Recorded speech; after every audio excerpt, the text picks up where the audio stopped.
time to have funsies. You know you're having fun when you get to wear rubber gloves. Okay, what was the question again? I listen to rock and roll and I let the little gnomes put the things together and I watch them. My name is Andrew Jicha and I am the production technician here at Re3D. So I take all the pieces that have gone from raw material and been made according to dimension and prints, and we're building sub-assemblies and taking those sub-assemblies and incorporating them together to make the overall Gigabot. My background is mechanical.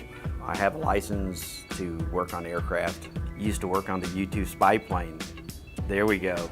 Applying those same principles to the space program. Got a job out at NASA in building the mock-ups and trainers that the astronauts train in and continue to train in for their upcoming missions. Basically using the same techniques that I would use in building something at NASA is what I've brought here. So there's consistency in the product. I'm just the little toe, you know, there was a lot of other people that basically made this come to fruition, and yeah, I put the nuts, bolts, and screws together to make it, but you know, we have people that do the sales, the manufacturing of raw materials, the shipping, the support, people that go out on the road and teach some of the companies how to use some of this technology. Favorite part? Probably having an end product.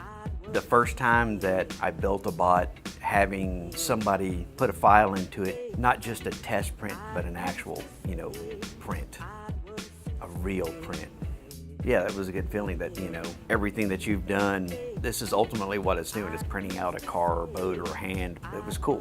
And then getting feedback too, that when someone from the office goes into the field to do training and they pull the bot out of the crate, plug it in and put the file in, and they start printing right off. Here it is, it's gone halfway across the country, and basically set it up, put a file in, started printing, and it printed fine.